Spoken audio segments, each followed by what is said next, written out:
সবাইকে স্বাগত জানাচ্ছি আমাদের হাতে থাকা সর্বশেষ আন্তর্জাতিক সংবাদ ও বিশ্লেষণে। আপনাদের সাথে আছি আমি আমির হামজা। এটি একটি লাইভ টিভি নিউজ বুলেটিন সরাসরি স্টুডিও থেকে। আসসালামু আলাইকুম প্রিয় দর্শক। গত কয়েক ঘণ্টায় পরিস্থিতি এমন এক পর্যায়ে পৌঁছেছে যেখানে অনেক বিশ্লেষক বলছেন যে আগামী ৭২ ঘণ্টা এই যুদ্ধের মোড় ঘুরিয়ে দিতে পারে। আমরা স্টুডিও থেকে আপনাদের সামনে তুলে ধরছি সর্বশেষ তথ্য, ঘটনাপ্রবাহ, বিশ্লেষণ এবং সম্ভাব্য ভবিষ্যৎ পরিস্থিতির বিস্তারিত চিত্র। এই মুহূর্তে যে ভিডিও ও ছবিগুলো আন্তর্জাতিক বিভিন্ন সূত্রে প্রকাশিত হচ্ছে সেখানে দেখা যাচ্ছে ইসরায়েলের হাইফা অঞ্চলের একটি বড় তেল শোধনাগারে আগুন জ্বলছে। বলা হচ্ছে ইরানের পক্ষ থেকে ছোড়া ব্যালিস্টিক ক্ষেপণাস্ত্র হামলার পর এই আগুন ছড়িয়ে পড়ে।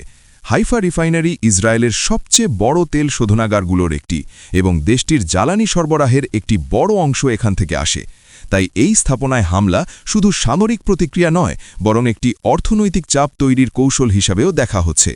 অন্যদিকে ইরান দাবি করছে যে তারা এই হামলা করেছে প্রতিশোধ হিসাবে, কারণ ইসরায়েল এবং যুক্তরাষ্ট্র গত কয়েকদিনে ইরানের বিভিন্ন তেল অবকাঠামো, সামরিক ঘাঁটি এবং কমান্ড সেন্টারের ওপর ধারাবাহিক আক্রমণ চালিয়েছে।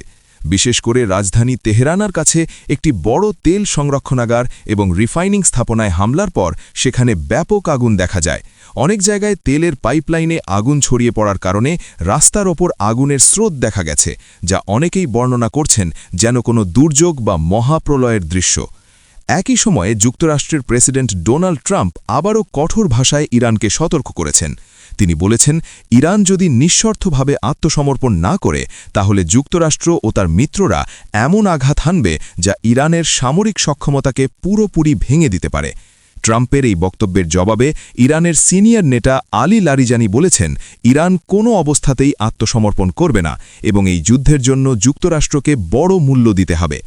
একই সময়ে কাতার, সৌদি আরব এবং সংযুক্ত আরব আমিরাতের মতো উপসাগরীয় দেশগুলো পরিস্থিতি নিয়ে গভীর উদ্বেগ প্রকাশ করেছে। তারা বলছে যে সাম্প্রতিক সময়ে ইরানের ক্ষেপণাস্ত্র ও ড্রোন হামলা বেড়েছে এবং আঞ্চলিক নিরাপত্তা পরিস্থিতি অত্যন্ত ঝুঁকিপূর্ণ হয়ে উঠেছে। এই উত্তেজনার মধ্যেই আরেকটি বড় ঘটনা সামনে এসেছে। কুয়েতে একটি হোটেলে হামলার খবর পাওয়া গেছে, যেখানে বলা হচ্ছে কিছু মার্কিন সেনা অবস্থান করছিল। হামলার পর ওই এলাকায় আতঙ্ক ছড়িয়ে পড়ে। বিভিন্ন সূত্র বলছে যে ইরান সম্ভবত গোয়েন্দা তথ্যের ভিত্তিতে এই হামলা চালিয়েছে, কারণ তাদের কাছে এমন তথ্য ছিল যে ওই হোটেলের কিছু কক্ষে মার্কিন সেনারা অবস্থান করছিল। বিশ্লেষকদের মতে যদি এই তথ্য সত্য হয় তাহলে এটি বোঝায় যে ইরান শুধু সরাসরি সামরিক ঘাঁটিই নয়, বরং বিভিন্ন দেশে থাকা সম্ভাব্য মার্কিন অবস্থানগুলোকেও লক্ষ্যবস্তু করছে। এর ফলে যুদ্ধের ভৌগোলিক পরিধি আরও বিস্তৃত হওয়ার আশঙ্কা তৈরি হয়েছে। একই সময়ে লেবাননের বৈরুতে একটি বড় হোটেলে হামলার ঘটনাও সামনে এসেছে।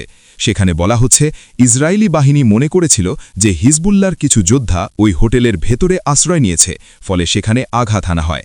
এই ঘটনাগুলো প্রমাণ করছে যে যুদ্ধ এখন শুধু ইরান ও ইসরায়েলের সীমাবদ্ধ সংঘর্ষ নয়, বরং এটি পুরো মধ্যপ্রাচ্য জুড়ে ছড়িয়ে পড়ার ঝুঁকি তৈরি করেছে।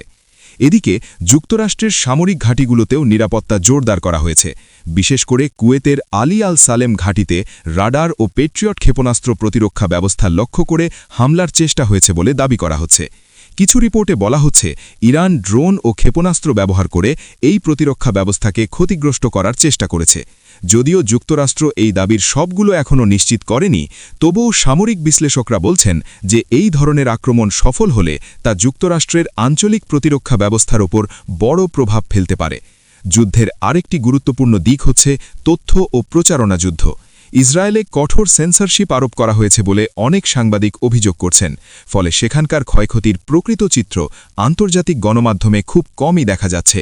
অন্যদিকে ইরানেও অনেক জায়গায় ইন্টারনেট বন্ধ থাকার কারণে সংবাদ সংস্থাগুলোর কাজ বাধাগ্রস্ত হচ্ছে, ফলে উভয় পক্ষের প্রকৃত ক্ষয়ক্ষতির পরিমাণ পুরোপুরি পরিষ্কার নয়। তবে বিভিন্ন আন্তর্জাতিক সূত্র বলছে যে দুই পক্ষই একে অপরের জ্বালানি অবকাঠামো লক্ষ্য করে আঘাত করছে। এর কারণ স্পষ্ট, জ্বালানি অবকাঠামো ধ্বংস হলে একটি দেশের অর্থনীতি, সামরিক লজিস্টিক এবং দৈনন্দিন জীবন সবই বড় ধরনের চাপের মধ্যে পড়ে। হাইফা রিফাইনারির গুরুত্ব বোঝাতে বলা যায় এটি ইসরায়েলের মোট তেল পরিশোধন ক্ষমতার একটি বড় অংশ সরবরাহ করে। প্রতিদিন প্রায় 2 লক্ষ ব্যারেল তেল এখানে পরিশোধন করা সম্ভব। ইসরায়েলের দ্বিতীয় বড় রিফাইনারি আশদোদে অবস্থিত, যার ক্ষমতা তুলনামূলকভাবে অনেক কম। তাই হাইফা যদি দীর্ঘ সময়ের জন্য বন্ধ হয়ে যায়, তাহলে ইসরায়েলকে বিদেশ থেকে বড় পরিমাণে জ্বালানি আমদানি করতে হতে পারে। আগেও এমন পরিস্থিতি তৈরি হয়েছিল, যখন 2025 সালে একটি হামলার পর হাইফা রিফাইনারি কয়েক মাস বন্ধ ছিল। তখন ইসরায়েলকে সাইপ্রাস, গ্রিস, মিশর, যুক্তরাষ্ট্রসহ বিভিন্ন দেশ থেকে জ্বালানি আমদানি করতে হয়েছিল। এখন প্রশ্ন উঠছে, নতুন সংঘাতের মধ্যে সেই ধরনের আমদানি কতটা সহজ হবে? কারণ এই যুদ্ধ শুধু মধ্যপ্রাচ্য নয়, বরং আন্তর্জাতিক বাণিজ্য পথ ও তেলের বাজারকেও প্রভাবিত করছে। বিশেষ করে হরমুজ প্রণালী নিয়ে উদ্বেগ বাড়ছে। ইরান যদি সেখানে জাহাজ চলাচল সীমিত করার চেষ্টা করে, তাহলে বিশ্ববাজারে তেলের দাম হঠাৎ বেড়ে যেতে পারে। এই পরিস্থিতিতে আগামী 72 ঘণ্টা কেন এত গুরুত্বপূর্ণ, সেটিও এখন বিশ্লেষকদের আলোচনার কেন্দ্রবিন্দুতে। অনেকের মতে এই সময়ের মধ্যে ইরান বড় ধরনের প্রতিশোধমূলক হামলা চালাতে পারে। এর মধ্যে থাকতে পারে ক্ষেপণাস্ত্র ও ড্রোন হামলা, যুক্তরাষ্ট্রের ঘাঁটিতে আঘাত, অথবা আঞ্চলিক মিত্র গোষ্ঠীগুলোর মাধ্যমে চাপ সৃষ্টি। লেবাননের হিজবুল্লাহ, ইরাকের কিছু শিয়া মিলিশিয়া এবং ইয়েমেনের হুথি আন্দোলন এই যুদ্ধে বড় ভূমিকা নিতে পারে। অন্যদিকে যুক্তরাষ্ট্র ও ইসরায়েলও তাদের কৌশল স্পষ্ট করেছে। তারা মূলত আকাশপথ, নৌবাহিনী এবং বিশেষ বাহিনীর মাধ্যমে আঘাত চালিয়ে যেতে চায়, যাতে ইরানের সামরিক অবকাঠামো দুর্বল হয়ে পড়ে। কিন্তু তারা এখনও স্থলযুদ্ধে জড়াতে চাইছে না, কারণ স্থলযুদ্ধ শুরু হলে তা দীর্ঘমেয়াদী সংঘর্ষে পরিণত হতে পারে, যা যুক্তরাষ্ট্রের জন্য রাজনৈতিক এবং সামরিকভাবে কঠিন হয়ে যেতে পারে। একই সময়ে উপসাগরীয় দেশগুলো সবচেয়ে কঠিন অবস্থায় আছে। তারা একদিকে যুক্তরাষ্ট্রের মিত্র, অন্যদিকে ইরানের কাছাকাছি অবস্থান হওয়ায় সম্ভাব্য হামলার ঝুঁকিতে আছে। সৌদি আরব ইতিমধ্যে উচ্চ সতর্কতা জারি করেছে এবং প্রতিরক্ষা ব্যবস্থা সক্রিয় রেখেছে। সংযুক্ত আরব আমিরাতও একই ধরনের পদক্ষেপ নিয়েছে। কাতার চেষ্টা করছে দূতাবাসিক ভারসাম্য বজায় রাখতে, তবে পরিস্থিতি আরও খারাপ হলে তাদের অবস্থানও কঠোর হতে পারে। এই যুদ্ধের আরেকটি গুরুত্বপূর্ণ দিক হচ্ছে তথ্য ও প্রচারণা যুদ্ধ। রাশিয়া ও চীনের নাম বারবার আলোচনায় আসছে। কিছু রিপোর্টে বলা হচ্ছে, রাশিয়া ইরানকে গোয়েন্দা তথ্য ও স্যাটেলাইট চিত্র দিয়ে সহায়তা করছে। যদিও এ বিষয়ে আনুষ্ঠানিক কিছু নিশ্চিত করা হয়নি, তবুও আন্তর্জাতিক রাজনীতিতে এই ধরনের সহযোগিতা নতুন নয়। অন্যদিকে চীনও পরিস্থিতি গভীরভাবে পর্যবেক্ষণ করছে, কারণ মধ্যপ্রাচ্যের তেলের সরবরাহ তাদের অর্থনীতির জন্য অত্যন্ত গুরুত্বপূর্ণ। এদিকে যুক্তরাষ্ট্রের ভেতরেও এই যুদ্ধ নিয়ে বিতর্ক বাড়ছে। নিউ ইয়র্ক সহ বিভিন্ন শহরে যুদ্ধবিরোধী বিক্ষোভ দেখা গেছে। অনেক মানুষ রাস্তায় নেমে এই সংঘাত বন্ধ করার দাবি জানাচ্ছেন। তারা বলছেন, আরেকটি বড় যুদ্ধ যুক্তরাষ্ট্রের জন্য বিপজ্জনক হতে পারে। সব মিলিয়ে এই মুহূর্তে পরিস্থিতি অত্যন্ত জটিল এবং অনিশ্চিত। কোনো পক্ষই এখনও বিজয়ের কাছাকাছি নয়, বরং প্রতিটি নতুন হামলা উত্তেজনাকে আরও বাড়িয়ে তুলছে।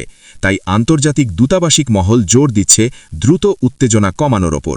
তবে বাস্তবতা হল, যখন যুদ্ধক্ষেত্রে পাল্টাপাল্টি আঘাত চলছে, তখন শান্তির পথ খুঁজে পাওয়া সহজ নয়। আগামী 72 ঘণ্টায় কী ঘটে, সেটাই এখন পুরো বিশ্বের নজরে। কারণ এই সময়ের নির্দেশ ও পদক্ষেপই নির্ধারণ করতে পারে যুদ্ধ আরও বড় আকার নেবে কিনা, নাকি কোনো কূটনৈতিক সমাধানের পথ তৈরি হবে। আমরা পরিস্থিতির ওপর নজর রাখছি এবং নতুন কোনো তথ্য পাওয়া মাত্রই আপনাদের সামনে তুলে ধরব। প্রিয় দর্শক, এই ছিল এই মুহূর্তের বিশেষ যুদ্ধ পরিস্থিতির বিশ্লেষণ ও আপডেট। সাথে থাকার জন্য ধন্যবাদ। আল্লাহ হাফেজ।